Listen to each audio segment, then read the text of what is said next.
আসসালামু আলাইকুম সবাইকে। আশা করি সবাই ভালো আছেন। আজকে আমি দেখাবো কীভাবে মকআপ করতে হয়। অনেকের মকআপ সমস্যা হয়, এর জন্য আমি তিনটা মকআপ নিছি। দুইটা লোগো মকআপ, একটা বিজনেস কার্ডের মকআপ। সো আমি আগে একটা লোগো মকআপ নেই। এখানে ডাবল ক্লিক করি। ডাবল ক্লিক করার সময় অনেকের কি এইরকম থাকে, বা এই যে আমার এখানে কিছুই নাই দুই সাইডে। অনেক সময় লেআউটের এইখানে এই যে এইগুলাও থাকে না, যেগুলোর মধ্যে আপনি মকআপ করবেন। অনেকে খুঁজেই পায় না যে মকআপ কীভাবে করব। এর জন্য যদি এইগুলা কিছুই না থাকে, উইন্ডো থেকে লেয়ার্সে যাব। লেয়ার্সে যাওয়ার পর এই যে যে অবজেক্টটা আছে এইখানে ক্লিক করব। এই যে যে অবজেক্টের একটা আছে, এখানে ডাবল ক্লিক করার পর একটা উইন্ডো বেরোলো। এই যে একটা উইন্ডো, এই যে একটা উইন্ডো, দুটা বের হয়েছে। এখন এটার হলো চোখটা আছে, এটা হলো বন্ধ করে দেব। আর এখানে আমি একটা নতুন লোগো নিব। ধরেন আমি এই লোগোটা নিব, সম্পূর্ণটা সিলেক্ট করব, কন্ট্রোল সি, ফটোশপ। এই যে ফাঁকা জায়গায় এইখানে না, কিন্তু এই যে যে ফাঁকা জায়গা অবজেক্ট, কন্ট্রোল ভি, এই যে স্মার্ট অবজেক্ট থাকবে, ওকে ওকে দেওয়ার পর শিফট অল্টার দিয়ে বড় করব, মানে আমার যতটুকু সাইজ প্রয়োজন এতটুকু বড় করব, কন্ট্রোল এস, ইন্টার। এটা 5 থেকে 10 সেকেন্ড একটু সময় লাগে কারণ মকআপটা হইতে। ওকে, যে এটা টাইম নিতেছে, 5 থেকে 10 সেকেন্ড হয়ে গেছে। দেন এটা এখানে আসছে, যদি আমি এটাই যাই, এই যে দেখছেন আমি এইখানে সেভ দেবো। এইখানে দেবো কন্ট্রোল এস দিব, এইখানে চেঞ্জ হবে আমার এইখানে। আবার এইখানে কন্ট্রোল এস দেবেন না, এখানে সবসময় save as, file save as দিয়ে কাজ করব। কারণ এটা যদি সেভ দিই, এই লোগোটাই এটার মকআপ হয়ে যাবে। এরপর পরবর্তীতে যখন আমি কাজ করতে যাব এই প্রবলেমটাই ফেস করবো, কারণ এই লোগোটাই সবসময় আসবে। এর জন্য সবসময় সেভ দেবো এটাই, সেভ অ্যাজ দেবো এটা।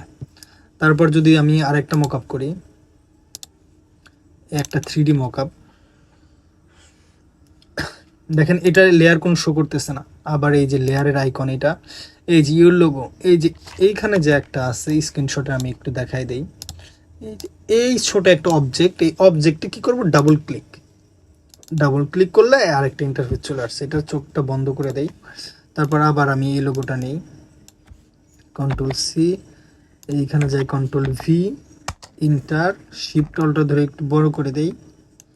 দেন কন্ট্রোল এস, এই যে প্লেস, এটা দিয়ে দিই। এটা 5 থেকে 10 সেকেন্ড একটু টাইম লাগবে। টাইম লাগার পর এটা অটোমেটিক হয়ে যাবে। ওকে, তারপর যদি আমি এই আগেরটায় যাই, যে এটাই যদি যাই, দেখেন এই যে এটা চেঞ্জ হয়ে গেছে।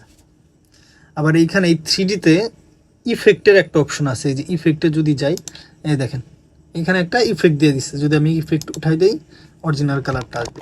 আর এই মকআপে সবসময় একটু লাইট কালার ইউজ করবেন। এই 3D মকআপে সবসময় লাইট কালার ইউজ করলে কি এটা সুন্দর দেখা যাবে। ধরেন এইখানে যদি আমি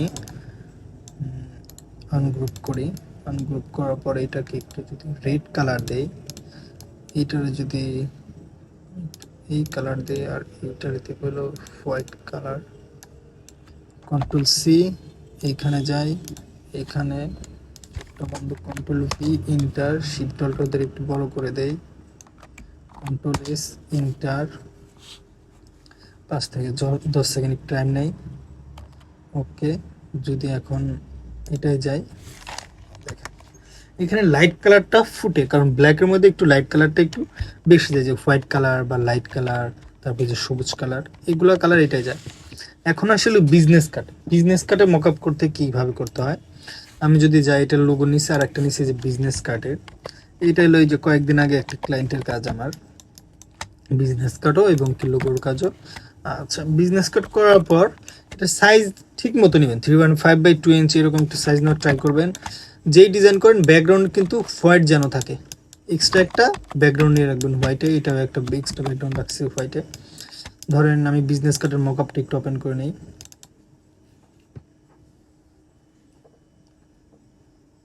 এই যে বিজনেস কার্ডের দুইটা মকআপ।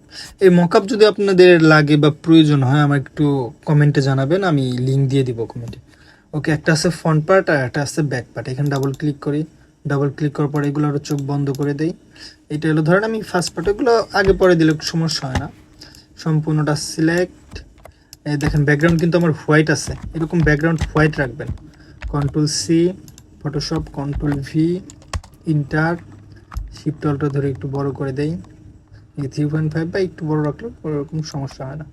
ইন্টার, কন্ট্রোল এস, এইখানে সবসময় কন্ট্রোল এস, এর পরেরটায় বা ওই যে যেটা থেকে আসছি ওইটাই যেন কন্ট্রোল এস না হয়। আচ্ছা এটা দিলাম,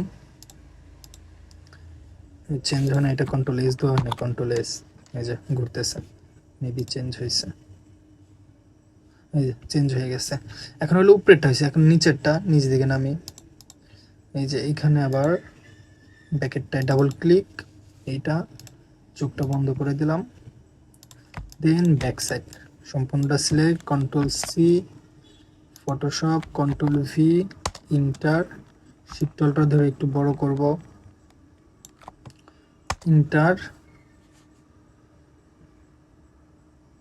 ইন্টার দেওয়ার পর কন্ট্রোল এস,